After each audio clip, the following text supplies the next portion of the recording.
함께 읽은 본문 말씀 가지고 하루하루를 마지막 날처럼 이란 제목으로 함께 은혜를 나누고자 합니다. 오늘도 이 예배 가운데 주님은 동일하게 말씀하십니다. 수고하고 무거운 짐진 자들아 다 내게로 오라. 내가 너희를 쉬게 하리라. 마태복음의 11장의 말씀은 성경에 기록된 것으로 끝나지 않고 오늘도 은혜를 사모하며 주님 앞에 나온 여러분 모두에게 오늘도 변함없이 우리에게 주시는 말씀인 줄 믿습니다. 다시 한번 여러분 귀담아 들으시고 마음에 새기시길 축복합니다. 수고하고 무거운 짐진 자들아 다 내게로 오라. 내가 너희를 쉬게 하리라. 저는 이 말씀을 준비하면서 주님의 음성이 마치 내 귀에 들려오는 것처럼 이 음성이 들렸어요. 요즘 저는요, 한 주간을 분주하게 바쁘게 열심히 살다가 금요 기도회, 토요 새벽 기도, 주일 예배를 준비하면서 말씀에 집중할 때 얼마나 큰 위로를 받는지 몰라요. 성도 여러분들과 똑같이 월요일부터 제게 주어진 또 다른 일에 저는 최선을 다하고 있습니다. 열심히 뛰고 달리고 있어요.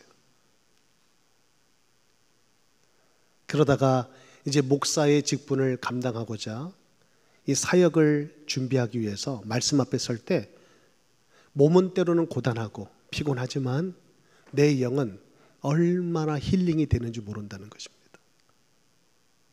그래서 저는 고백해요.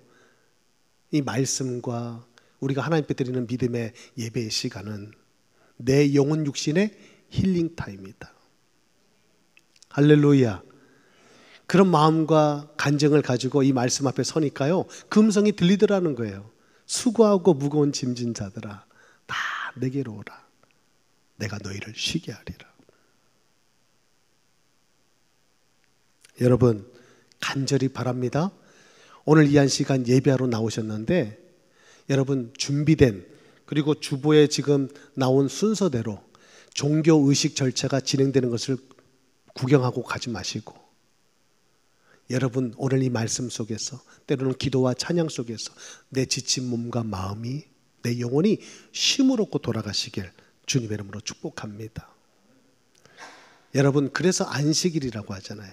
참 안식이 있는 날, 주님 안에서 여러분 은혜와 평강이, 기쁨이 샘솟는 참 안식이 오늘 이 한 시간 예배 가운데 우리 모두에게 임하는 복된 시간이 되기를 축복합니다. 그리고 7월 한 달 우리 광고 시간에 말씀드렸던 것처럼 하프타임이에요. 여러분 7월은 2024년의 하프타임입니다. 내 인생의 감독 되신 주님을 더 가까이서, 그리고 우리에게 구체적으로 지시하시는 그 음성을 듣는 작전 타임이다. 매 주일 우리에게 주시는 말씀이 다 귀하지만 여러분 특별한 날에는요, 특별한 은혜가 있어요. 그래서 2024년 전반기도 여러분 힘차게 숨가쁘게 잘 달려오셨지만 남아있는 하반기도 끝까지 승리해야 될 줄로 믿습니다. 그래서 우리에게 주시는 특별한 메시지, 하프타임의 시간에 주시는 특별한 메시지에 우리가 귀 기울여서 지나온 삶을 되돌아보면서 남아있는 올 한 해도, 남아있는 우리의 생애도 어떻게 우리가 믿음으로 끝까지 승리해 갈 수 있겠는가, 우리가 말씀 앞에서는 귀한 시간이 되기를 바랍니다.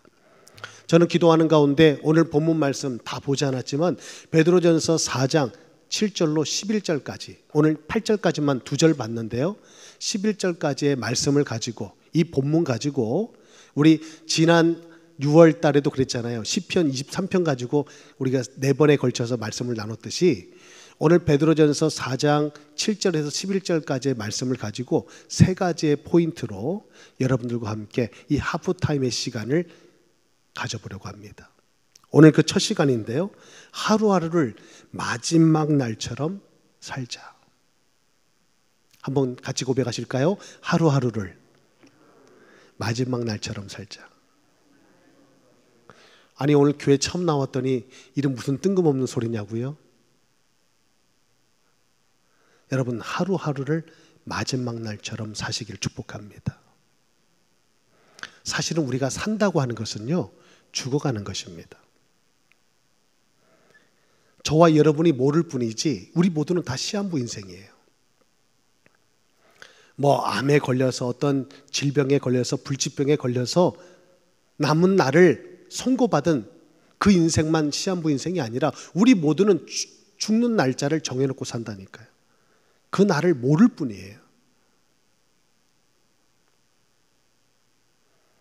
그래서 남아있는 날이 얼만큼인지 우리가 모르기 때문에 가장 인생을 지혜롭게 사는 길은 하루하루를 마지막 날처럼 사는 것인 줄 믿습니다.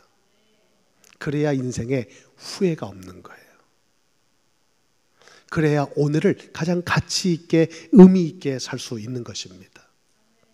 저는 여러분의 삶이 보다 더 의미 있기를 바라고, 지나온 삶에는 많은 후회도 있겠지만 아쉬움도 남겠지만 남아있는 시간만큼은 정말 보람 있게 가치 있게 의미 있게 하루하루를 살아가시길 주님의 이름으로 축복하는 것입니다. 그런 의미에서 여러분에게 책 한 권을 소개하는데요, 내 생의 마지막 한 달. 혹시 읽어보신 분 계시나요?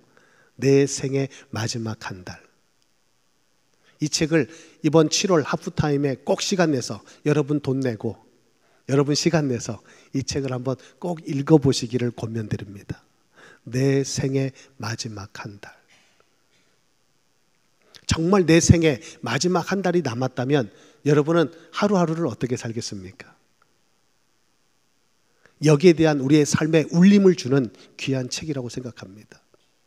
시간과 인생에 대한 깊은 성찰, 그러면서 명언이 빛나는 우리 인생의 선언문 같은 책인데요, 여러분 꼭 기억하셨다가, 여러분 가끔 서점도 가시죠? 요즘 아무리 바쁘게 사셔도 가끔 서점 가시죠? 할렐루야. 예?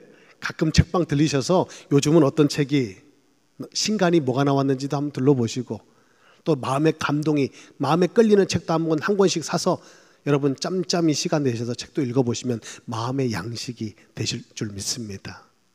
여러분 내 평생에 남아있는 한 달, 내 생의 마지막 한 달이라는 책 여러분 추천드리니까 이번 하프타임 때 꼭 한번 사서 읽어보시면서 여러분의 인생을 다시 한번 재조명해보고 남아있는 시간을 보다 의미를 부여해서 힘차게 살아가시는 저와 여러분 될 수 있기를 바랍니다. 이 책에서 우리에게 주는 4가지의 메시지가 있어서 저는 여러분에게 좀 설명을 좀 드리고 싶은데요, 첫째는 열정적으로 살라는 것입니다.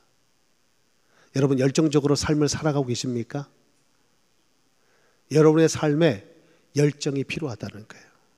열정은 말 그대로 우리의 삶을 불지피는 힘인 것입니다. 우리 인생은 불타오르는 인생이 되어야 된다는 거예요. 뜨뜻미지근한 인생 아무것도 할 수 없죠. 불살라버리는 내 인생, 한 번 사는 인생, 정말 열정을 쏟아부어서 내가 원하고 바라는 그 일에 한번 불살라보자는 거예요. 마치 오늘 제가 이 책을 여러분에게 말씀 전하니까 여러분 표정이 인생이 이제 다 꺼져가는 마당인데 뭘 또 불살르나 이런 마음으로 저를 지금 보고 계시는데, 여러분 아닙니다. 여러분 나이는 숫자에 불과한 거예요. 남아있는 하루하루, 비록 그게 하루가 될지 한 달이 될지 모르지만 여러분 남아있는 인생 불살라 봅시다. 할렐루야, 할렐루야. 두 번째 우리에게 주는 메시지는요, 두려움 없이 사랑하래요. 여러분 사랑하는데 두려움이 있습니까? 두려움 없이 사랑하라. 셋째는요, 겸손히 배우래요. 인생 다 산 것처럼, 세상을 다 아는 것처럼 살지 말고 오늘도 겸손히 배우는 자세로 살라는 것입니다. 할렐루야. 그리고 마지막 우리에게 주는 도전이 뭐냐? 담대히 떠나라. 담대히 떠나라. 미련 두지 말고 담대히 떠나라. 벌써 여러분 4개의 카테고리로 이루어진 이 책에 대한 내용 읽고 싶은 충동이 생기지 않으세요? 할렐루야. 예. 여러분 이 책에 큰 감명을 받으셔서 여러분의 인생이 뒤집어지는 역사가 있게 되기를 축복합니다. 자, 이제 오늘 본문 말씀으로 돌아와서요. 내 생에 남은 한 달이 아니고 오늘 베드로 사도는요, 우리에게 하루하루를 마지막 날처럼 살래요. 제가 책 소개를 진하게 했는데 이 책보다 무려 30배 강력한 도전을 우리에게 주고 있습니다. 왜요? 한 달은 한 30일 정도로 계산할 수 있잖아요. 내 생에 남아있는 한 달이라고 했다면 이 책은, 오늘 이 본문은 우리에게 주시는 말씀은 하루하루가 마지막 날이라잖아요. 여러분, 오늘이 마지막이라니까요. 어제 숨을 거둔 이가 자신에게 내일이 있으리라고 생각하지 않았겠어요? 어젯밤에 이머전시로 병원에 실려가서 응급실에서 숨을 거둔 이는 수많은 계획이 있었을 거예요. 약속이 있었을 거예요. 나름대로 포부가 있었고 비전이 있었을 거예요. 하지만 그는 어떤 이유에서건 어제 이머전시 상황을 만났고 응급실에서 그렇게 숨을 거두고 만 것입니다. 여러분, 여러분의 인생에 저는 도전을 하고 싶습니다. 우리는 모두가 죽는 존재인데, 그래서 뭔가 모르는 내 안에 깊은 곳에서 불안한 그런 불안감을 가지고 살아가는 존재인데, 언젠가 찾아올 그 죽음의 시간이 아직은 내게는 미치지 않을 것이라는 막연한 그 생각 속에서 오늘을 살아가고 있는 저와 여러분에게 오늘 이 말씀은 강력한 도전이 되는 말씀이라고 생각해요. 오늘 우리가 생을 거둔다면, 생을 마감한다면 여러분의 삶은 어떻게 되겠습니까? 사실 성경 66권은요, 이 땅에 우리의 삶에 집중하기보다는 죽음 뒤에 찾아오는 영원한 세상에 우리의 모든 삶을 쏟아붓기를 권면하고 있어요. 다시 말해서 이 땅에 보화를 쌓지 말고 하늘의 보화를 쌓는 지혜로운 인생을 살라고 우리에게 말씀하고 있다는 것입니다. 사람은 태어나면 죽는 것이 정한 것이래요. 모두는 죽는 겁니다. 이 땅에 태어나서 죽지 않은 사람은 없어요. 단 한 분, 죽었다가 다시 사신 우리 예수 그리스도, 그분만이 영원히 살아계시는 것입니다. 사실은 우리가 그 믿음으로 이 자리에 나와 있는 거 아닙니까? 그리고 우리는 그 믿음으로 확신하는 것, 우리가 죽지만 영원히 산다는 것을 우리가 믿는 것입니다. 할렐루야. 그래서 오늘도 우리에게 주시는 모든 말씀은 이 땅에 우리의 삶에 초점을 맞추고 있지 않다는 거예요. 오히려 우리의 믿음은 죽음 뒤에 시작되는 것입니다. 진정한 믿음은 이 땅에서 잘 먹고 잘 사는데 포커스가 맞춰진 것이 아니라, 진정한 믿음의 삶은 죽음 뒤에 찾아온다는 거예요. 그래서 오늘도 우리에게 말씀합니다. 하루하루를 마지막 날처럼 살라. 왜요? 그 죽음 뒤에, 오늘 내 생의 마지막, 내 인생의 종말의 날이라면 그 시간 이후에 펼쳐지는 영원한 시간이 있기 때문에, 그 시간이 우리 인생에 보다 더 가치 있기 때문에 오늘 이렇게 우리 인생을 도전해 오는 것입니다. 마지막 남은 한 달이 아닙니다. 하루하루를 마지막 날처럼 우리는 살아가야 합니다. 오늘 본문은 예수님의 수제자, 누구죠? 베드로. 예수님의 수제자, 누가 뭐라고 해도 수제자인 베드로가 쓴 편지입니다. 당시 소아시아 전역에 흩어져 살아가고 있는 성도들을 위로하고 격려하기 위해 쓴 편지거든요. 이 편지를 언제 썼냐 봤더니 기록 연대를 보니까 주후 AD 64년에서 66년경에 기록되었다, 우리에게 전해오고 있습니다. 다시 말해서 예수님께서 이 땅에 오신 그날 이후로 64년에서 66년 사이에서 이 서신이 기록되었다는 거죠. 제가 왜 기록 연대를 강조하냐면 그 기간에 일어난 중대한 사건 하나가 있기 때문입니다. 오늘 이 말씀에 들어가기 전에 우리는 그 시대에, 그 기간에 일어났던 중대한 사건 하나를 이해하고 오늘 말씀 속으로 들어가야 오늘 이 서신을 기록한 베드로의 의도를 우리가 파악할 수 있다고 생각합니다. 그때 어떤 일이 벌어졌느냐? 고대 로마의 역사가 타키투스에 따르면 64년 7월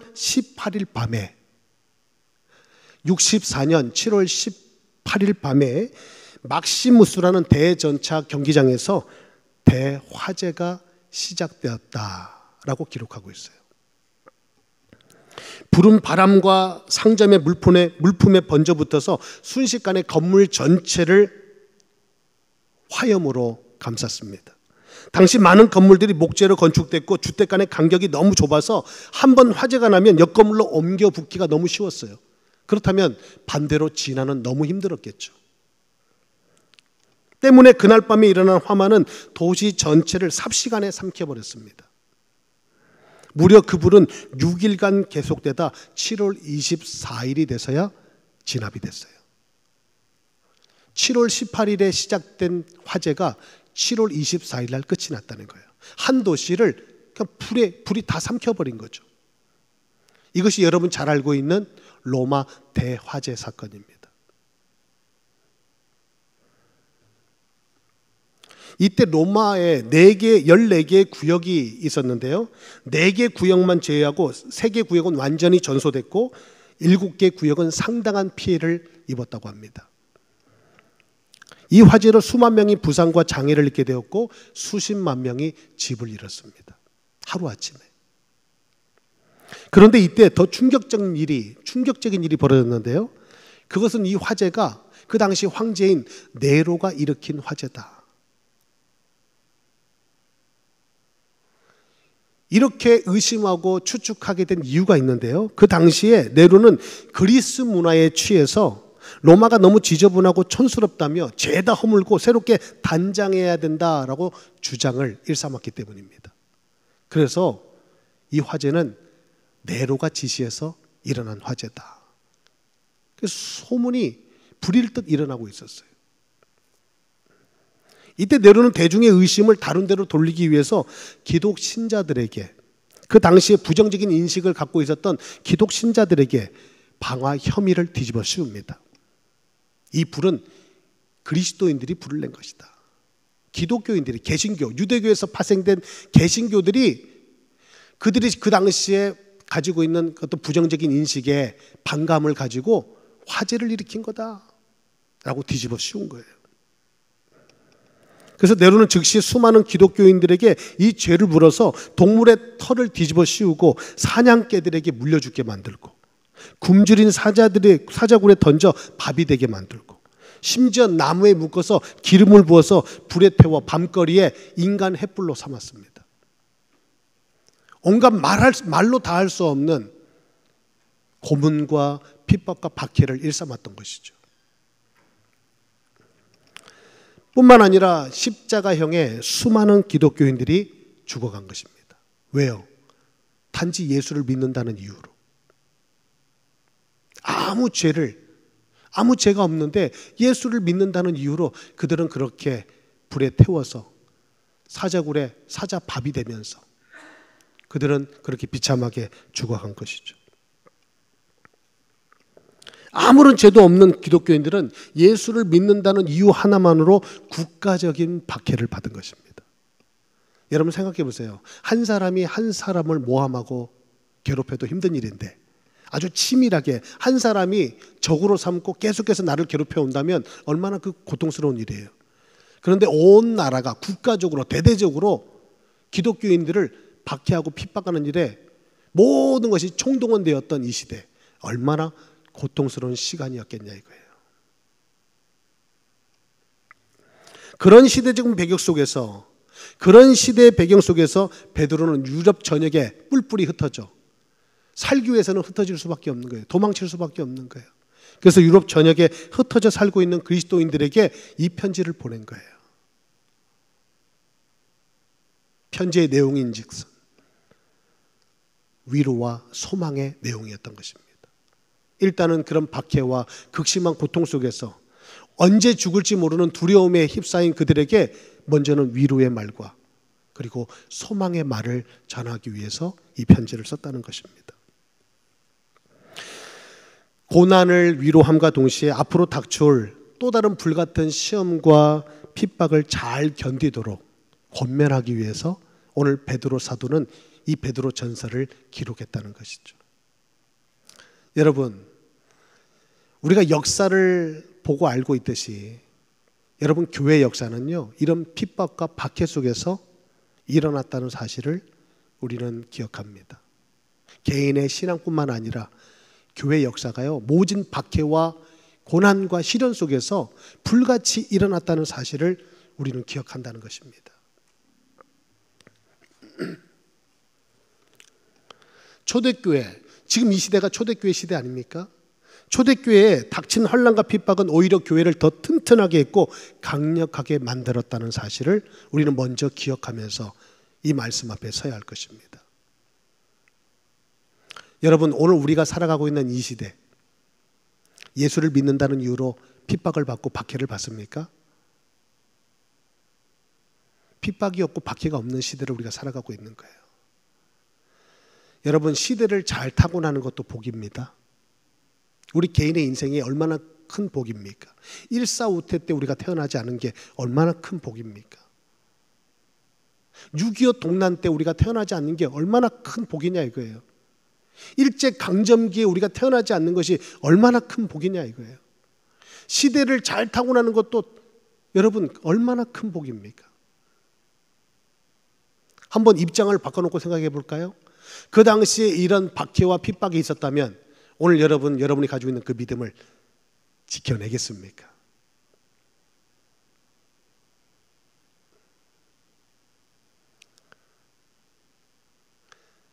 정말 이 핍박과 박해가 우리의 개인의 신앙과 교회 역사를 불같이 일으켰다는 역사는 우리가 잘 알고 있지만 과연 그 불구덩이 속에 내가 들어간다면 과연 나는 내 믿음을 버리지 않고 지키겠는가?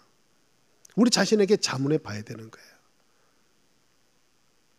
여러분, 다시 묻습니다. 그런 핍박과 박해 앞에서 여러분 그 믿음, 지금 가지고 있는 그 믿음 여러분 간직하시겠습니까? 예수를 믿는다는 이유로 불에 타 죽는 거예요. 사냥개의 밥이 되는 거예요. 물려 여러분 짐승털을 뒤집어 씌워놓고 도망가도록 해놓고 사냥개를 쫓게 만듭니다. 그래서 맹견에게 물려 죽게 만드는 거예요. 사자굴 속에, 굶주린 사자굴 속에 밥으로 던지는 거예요. 다른 이유가 없어요. 예수 믿는다는 이유로. 여러분 같으면 그 믿음을 지키겠냐 이거예요.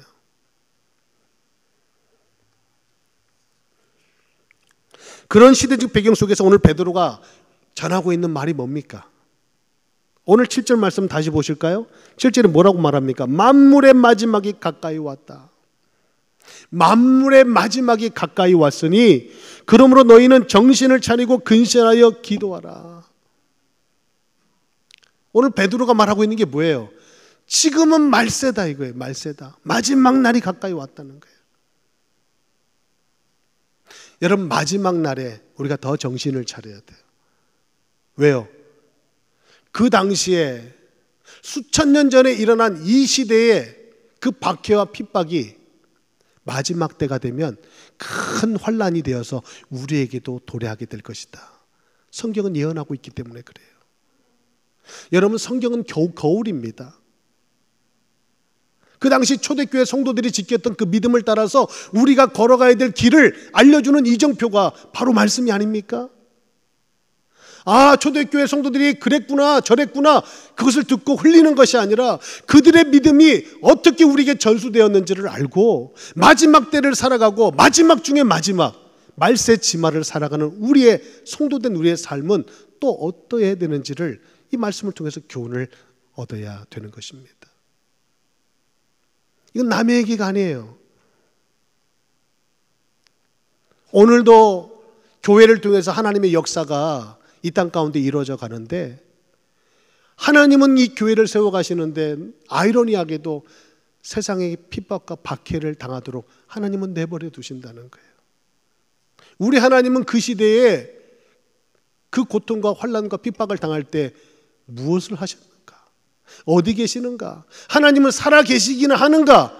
라고 많은 사람들은 얘기할 거예요. 그런데 정말 이해할 수 없을 만큼 하나님의 방법은 그런 고난의 역사였고 숱한 핍박과 박해 속에서 말할 수 없는 고통 가운데 그들을 내버려 두시면서까지 오늘 이 믿음의 역사를 이어오게 하셨다는 사실을 우리는 잊지 말아야 할 것입니다. 그리고요, 성경에서 약속하고 있고 예언하고 있는 그 마지막 날에 대환란의 때가 우리에게 임하게 될 것을 또한 예언하고 있다는 것도 우리는 기억해야 됩니다. 여러분, 궁극적으로 우리가 믿음을 갖는 이유는 구원 아니겠어요? 구원 때문에 오늘도 이 자리에 나와서 여러분 말씀을 듣고 있고 믿음으로 살아보려고 애쓰고 힘쓰는 거 아닙니까? 맞습니다. 구원은 하나님의 전적인 은혜입니다. 그러나 구원의 삶은 우리의 희생이 필요한 거예요. 결단이 필요한 거예요. 우리의 노력이 필요한 것입니다. 그래서 오늘도 이 말씀을 우리에게 주고 계시는 것이죠. 저는 여러분들을 오늘 하프타임을 맞이해서 겁박하려고 위협하려고 이 말씀을 준비한 게 아니에요. 여러분, 말세 지말에 환란이 닥친답니다. 그 믿음을 지키기 위해서 우리가 힘써 정신 차리고 근신해서 기도합시다. 여러분, 기도 안 하면 큰일 납니다. 여러분, 겁박하려고 주신 말씀이 아니라고 저는 생각해요. 말세에 대한 분명한 믿음의 확신을 일깨워 주고자 그 말세 지말에 우리가 서게 될 그 시간을 지금 준비할 수 있도록 지혜로운 삶을 살아갈 수 있도록 우리를 일깨워 주시는 말씀이라고 믿습니다. 오늘도 우리는 이 땅의 것을 얻고자 분주하게 우리가 살아가고 있는 우리의 삶을 봅니다. 믿음 안에서 영생 복락을, 천국을 소망하면서 살아간다고 하지만 오늘도 여전히 우리가 분주한 이유는, 애쓰고 힘쓰는 모든 것은 사실 육신의 일이요 세상의 일 때문 아닙니까? 정말 영적인 일, 영원한 영생의 일 때문에 여러분 한 주간을 바삐 사셨습니까? 여러분이 힘든 이유는 또 뭡니까? 정말 믿음을 지키기 위해서 힘든 삶을 살고 계십니까? 오늘 우리의 삶을 돌아보게 하는 말씀이 아닙니까? 만물이 마지막에 가까웠다는 것은 이런 의미를 포함하고 있어요. 행동할 시간은 있으나 낭비할 시간은 없다. 오늘 믿음으로 우리가 행동할 시간은 있지만 낭비할 시간은 없다는 거예요. 마지막이기 때문에. 그래서 두렵고 힘들지만 믿음의 한 발짝을 더 내디디라. 오늘 베드로는 권면하고 있는 거예요. 죽음이 두렵지만 죽음 뒤에 우리에게 다가올 영원한 세상, 천국의 영생을 소망하면서 그 죽음 앞에 두려워하지 말고 믿음으로 한 발짝을 더 내딛더라. 여러분, 여러분의 인생의 마지막 순간이 찾아온다면 여러분 무엇을 선택하시겠습니까? 정말 교회는요, 다른 얘기 할 곳이 아니에요. 여러분 건강하십시오. 여러분 사업이 번창하십시오. 이 땅에서 소원하고 바라는 일들이 다 소원 성취되기를 바랍니다. 이 얘기는요, 세상에서 더 잘해주고 있어요. 교회에서는요, 죽을 준비하세요. 지금이 마지막입니다. 환란을 대비하세요. 정말 교회가 해야 될 얘기가 이 얘기 아니겠어요? 노아의 때로 거슬러 올라가 봅시다. 노아가 방주를 지을 때 뭔 얘기했겠어요? 여러분 건강하세요. 영양제 잘 챙겨 드시고 아침에 일어나시면 스트레칭 잘 하세요. 이런 얘기 노아가 했겠어요? 곧 홍수가, 곧 폭우가 쏟아집니다. 하나님이 내게 말씀하셨습니다. 방주를 지어야, 방주 속에 들어가야 산다고. 아니면 우리는 다 물에 잠겨서 죽게 될 겁니다. 그 시대는 비가 한 번도 내리지 않았던 시대예요. 그런데 노아는 하나님께 말씀을 받고 그 말씀이 마치 이루어진 것을 본 것처럼 그는 행동했고 그는 말했던 거예요. 아무리 힘주어 외쳤지만 세상 사람들은 시집가고 장가가다가 먹고 마시고 즐기다가 홍수가 나고 물에 다 잠겨 죽어가기까지 깨닫지 못했다고 성경은 말씀하고 있잖아요. 놀라운 사실은 주님은 마태복음 24장에서 인자의 때, 내가 다시 오실 재림의 때도 노아의 때와 같을 것이다 말씀하셨다는 거예요. 그래서 교회는 무슨 얘기를 해야 되겠어요?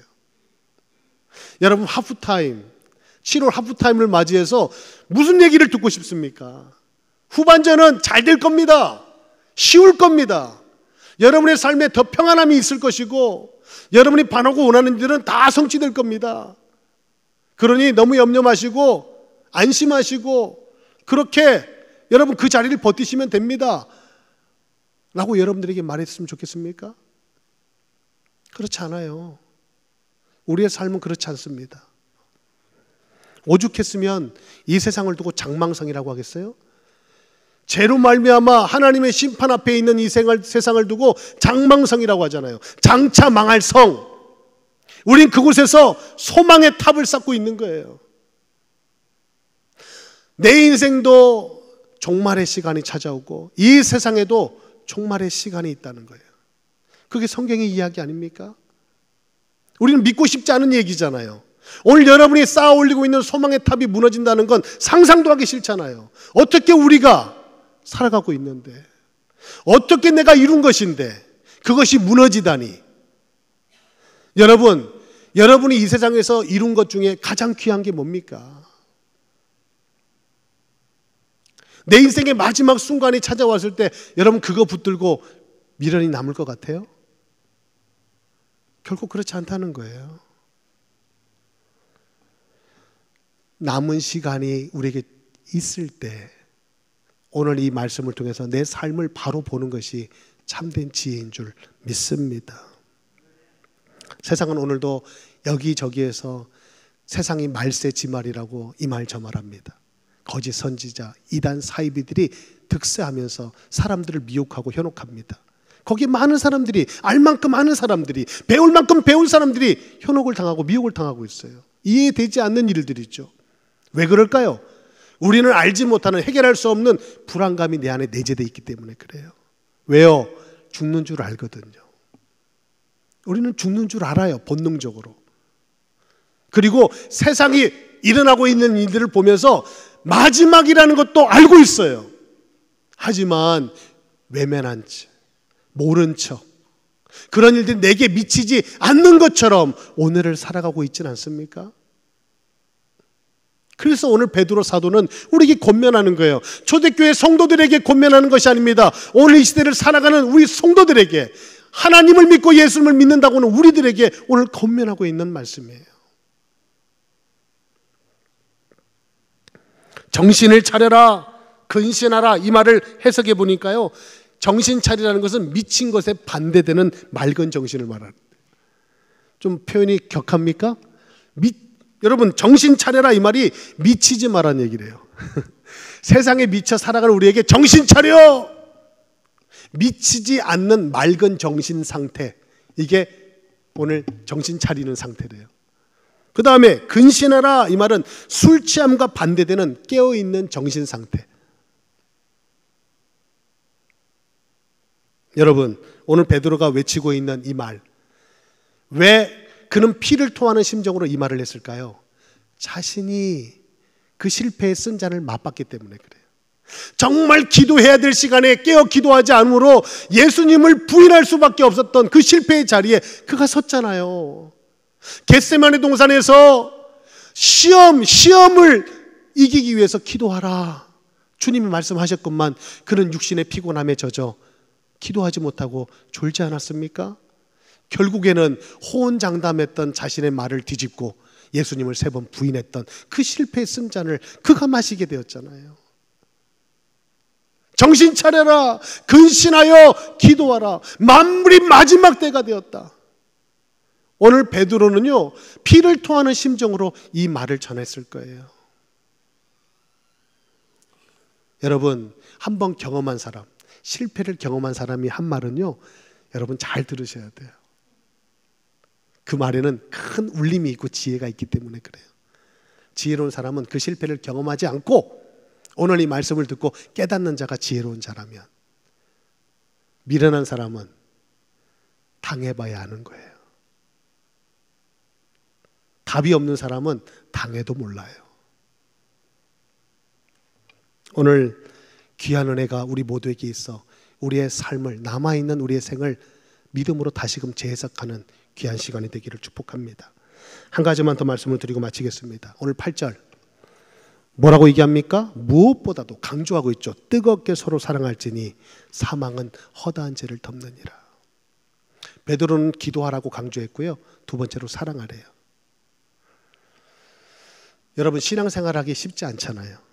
환난과 핍박 속에서, 박해 속에서 여러분 믿음을 지키는 건 더더구나 쉬운 일 아닙니다. 목숨 걸어야 될 일이에요. 이거는요, 불가능한 일 아니겠어요? 그런데 우리가 하냐 못하느냐를 떠나서 예수님이 우리를 구원하신 방법은 무엇이었습니까?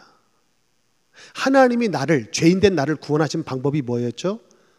죽음이었어요. 십자가에서 죽으심으로 나를 살리신 거예요.